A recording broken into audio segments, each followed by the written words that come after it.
Hi எல்லோருக்கும் வணக்கம். Bigg Boss season 8 Tamil. So இந்த வீடியோவில் நம்ம ஓட்டிங் அனாலிசிஸ் பற்றி பார்க்க போகிறோம். ஸோ ஓட்டிங்கில் வந்து பார்த்தீங்கன்னா யாரெல்லாம் முன்னாடி இருக்கா, யாரெல்லாம் பின்னடைவு சந்திச்சிருக்கா அப்படிங்கிறத பற்றி தான் வீடியோ. அதுக்கு முன்னாடி லைவ் ஸ்ட்ரீமிங்கில் ஒரு இம்பார்ட்டண்ட்டான ஒரு விஷயம் நடந்தது. ஸோ அதை பற்றியும் பேசிவிட்டு நம்ம வந்து வீடியோக்குள்ளே போகலாம். வீடியோக்குள்ளே போகிறதுக்கு முன்னாடி சேனலுக்கு புதுசாக இருக்கிறோம், கண்டிப்பாக சப்ஸ்கிரைப் பண்ணுங்கள். வீடியோ மறக்காமல் ஒரு லைக் தட்டிடுங்க. இப்போ நம்ம வீடியோக்குள்ளே போகலாம். ஸோ லைக் அண்ட் சப்ஸ்கிரைப் மிக முக்கியம். ஸோ ஃபஸ்ட்டு இன்றைக்கி நடந்த லைவில் வந்து பார்த்தீங்க அப்படின்னா, ராணவ் வந்து தன்னுடைய ஒரு இயலாமை அப்படின்ற ஒரு விஷயம் இருக்குல்ல, அவரால் முடியல, எனக்கு வந்து இந்த டாஸ்க் வந்து பண்ணணும் அப்படின்ற ஒரு விஷயம் இருந்தாலும் என்னால் வந்து அதை பண்ண முடியலங்கிற மாதிரி ஒரு விரக்தியில் இருந்தாப்புல. காலையில் முத்துக்குமரன் கூட ராணவ் கிட்ட நான் அவனை தப்பாக தான் நினச்சேன் அப்படின்றத சொல்லியிருக்காரு. ஸோ அப்படி இருக்கும் பொழுது முத்து ராணவை நடிக்கிறான் அப்படின்ற அந்த வார்த்தை யூஸ் பண்ணியிருக்காரு அப்படிங்கிறது தான். ஸோ இது ரொம்ப கேவலமாக இருக்குது ஆக்சுவலாக. அதாவது மற்ற கீழே விழுந்து இது பண்ணுறாங்கிறப்ப உடனே நடிக்கிறான் அப்படின்ற அந்த ஒரு கண்ணோட்டத்தில் எப்படி வராங்க அப்படிங்கிறது தெரில. கிட்டத்தட்ட 30 செகண்ட் இருக்கிறப்ப எவனுமே வரல, அதனால தான் அப்படிங்கிறது பார்க்க முடியுது. ஸோ ப்ராங்க் வந்து எதுனாலும் பண்ணலாங்க. ஒரு விஷயம் வந்து நடக்குது அப்படிங்கிறப்ப அதில் போய் எவனாவது வந்து விளையாடுவானா அப்படின்றது தான் வந்து கேள்வி. ஸோ அது அட்லீஸ்ட் முத்துவாச்சு அதை புரிந்து கொண்டு அதுக்கடுத்து சாரி கேட்டார். ஆனால் இந்த சௌந்தர்யா வந்து பார்த்தீங்கன்னா இன்னமும் வந்து சாரி கேட்கவே இல்லை அப்படிங்கிறது தான் பாயிண்ட். அதை வந்து இன்னைக்கு காலிலேருந்து அவனுக்கு பயங்கரமான வழி, முடியல அவனால். அப்பயும் போய் கேட்குறான், அப்பயும் அந்த பொண்ணு வந்து பார்த்தீங்கன்னா ஒத்துக்க மாட்டேங்குது. ஸோ கடைசி வரைக்கும் அவள் திருந்த மாட்டா அப்படிங்கிறது ஒரு பக்கம் இருந்தாலும் முத்து அதை பேசியிருக்க மாட்டார் அப்படின்ற மாதிரி நினச்சேன், நடிக்கிறான் அப்படின்னு சொல்லிட்டு. ஸோ அது பயங்கர ஒரு ஒர்ஸ்டான ஒரு விஷயமா நான் பார்க்குறேன். முத்து பண்ணது அது கேவலம். அது மட்டும் இல்லாமல் உள்ளே போயிட்டு இருக்க திடீர்னு வெளியே வந்துட்டு வாங்க கேம் ஆட போகலாம், அவனுக்கு டாக்டர் பார்த்துப்பாரு, நம்ம பார்ப்போம் அப்படின்ற மாதிரி சொல்கிறது கொஞ்சம் பொறுங்க.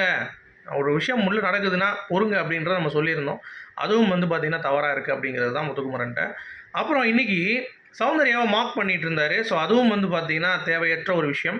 ஸோ இந்த மாதிரி நிறையா நெகட்டிவ் வந்து பார்த்திங்கன்னா முத்துக்குமரனுக்கு வந்து இப்போ வர ஆரம்பிக்குது. ஏன் அப்படிங்கிறது தெரியல. ஸோ எப்பயுமே ஒரு கண்ணியமான இருந்த ஒரு மனுஷன் திடீர்னு வந்து அவருடைய பேருக்கும் அவருடைய பிஹேவியருக்கும் களங்கம் ஏற்படுது. அதாவது சௌந்தர்யா பேசிகிட்டு இருக்கும்போது அவ கூடயே போய் அப்படியே போய் மார்க் பண்ணுறாரு அப்படிங்கிறது பார்க்க முடியுது. ஸோ இதெல்லாம் வந்து ஆடட் அட்வான்டேஜாக போயிடும் ஈஸியாக மக்களுக்கு. என்னடா அவன் இப்படி பண்ணிகிட்டு இருக்கான், இதுக்கு சும்மா மிச்சம் சாப்பிட்றவனே ஜெயிக்க வச்சிடலாம் அப்படின்ற மாதிரி மைண்ட் வந்து மாறிடக்கூடாது. ஸோ முத்துக்குமரனுக்கு ஓட்டும் வந்து பார்த்திங்கன்னா சரிஞ்சு கொண்டிருக்கிறது. அதான் வந்து ஆச்சரியம். 27% துவங்கிய ஓட்டு இப்போ 25% ஆயிடுச்சு. 25.33%. ராணவுக்கு இன்கேஸ் வந்து பார்த்திங்கன்னா ரொம்ப கீழே இருந்தது. 6% இருந்த ஓட்டு 14% வந்திருக்கு. சரியா, 2வது இடத்துல ராணவ் இருக்கார், முதல் இடத்துல முத்துக்குமரன், 3ஆம் இடத்தில் வந்து பார்த்திங்கன்னா சௌந்தர்யாவுக்கு நல்லா இறங்கிடுச்சு நேற்று பண்ண பிஹேவியர்னால. ஸோ இந்த மாதிரி முத்துவும் வந்து கட்டப்படலாம்.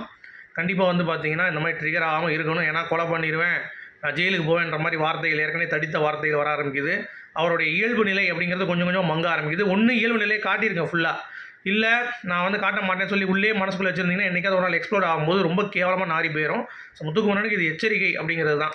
சரிங்களா. ஸோ அதனால் அவரை கொஞ்சம் ஜாகிரதையாக நடந்துக்கணும் அப்படிங்கிறது பார்க்க முடியுது. அடுத்து 4வது இடத்துல ஜாக்லின். ஸோ ஜாக்லின் 30,000 ஓட்டு தான். அருண் 29,000 ஓட்டு. பவித்ரா, தீபக் மிச்செல்லாம் அப்படியே வராங்க. பட் எனக்கு தெரிஞ்சு பவித்ரா தீபக் ரெண்டும் சேமாக இருக்கும் பொழுது பார்க்க முடியாது, ஆச்சரியமாக இருக்குது. ஏன்னா தீபக் கொஞ்சம் பெட்டர் பிளேயர் தான் பவித்ராவோட. So Deepak deserve one more முன்னாடி. அருணுக்கு முன்னாடி கூட தீபக் சொல்லலாம், அந்தளவுக்கு கொஞ்சம் ஸ்டாண்டர்டாக இருக்குங்கிறது பார்க்க முடியுது ப்ளே. சரியா. அடுத்து மஞ்சரிலாம் ரொம்ப நல்லா விளாட்றாங்க, அவங்களுக்கு ஓட்டு இல்லை. அப்புறம் அன்ஷிதா, ரயான், அப்புறம் ரஞ்சித்.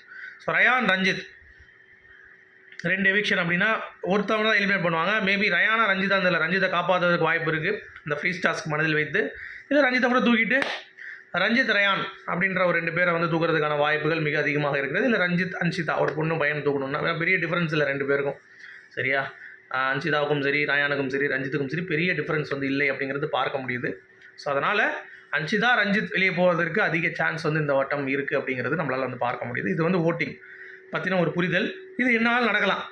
ஏன்னா இது 3ஆம் நாள் தான், இன்னும் வெள்ளி இருக்குது, சனி இருக்குது, வியாழன் இருக்குது, வெள்ளி இருக்குது, அதனால் பார்க்கலாம். ஸோ இப்போ முத்துக்குமரன் அவர்களுக்கு ராணவுக்கும் டிஃப்ரென்ஸ் இது 2 தான். இப்போ நம்ம ஏற்கனவே சொன்ன மாதிரி ஏஆர்எம் கான்செப்ட் படி 6 புஷ் பண்ணி கொண்டு வராங்கன்னு வைங்க. சரியா, அது வச்சாலும் பட் டிசர்வ்டானு கேட்டிங்கன்னா கண்டிப்பாக வந்து இல்லை. ஏன்னா முத்து ஜாக்லின் இந்த சீசன் வின் பண்ணுறதுக்கு தகுதியான நபர் என்று நான் நினைக்கிறேன். சரியா, அதை மீறி ஒருத்தர் ஜெயிக்க வைக்கிறாங்கன்னா அது தெரியல எனக்கு எப்படின்ட்டு. ஸோ நீங்கள் விட்டுறாதீங்க, முத்து ஃபேன்ஸாலும் ஜாக்லின் ஃபேன்ஸாலும் vote for yourself, your Muthukumaran or Jacquline சொல்லிட்டு இந்த வீடியோ நான் முடிக்கிறேன். உங்களுடைய கருத்துக்கள் மீண்டும் சந்திப்போம். Good bye.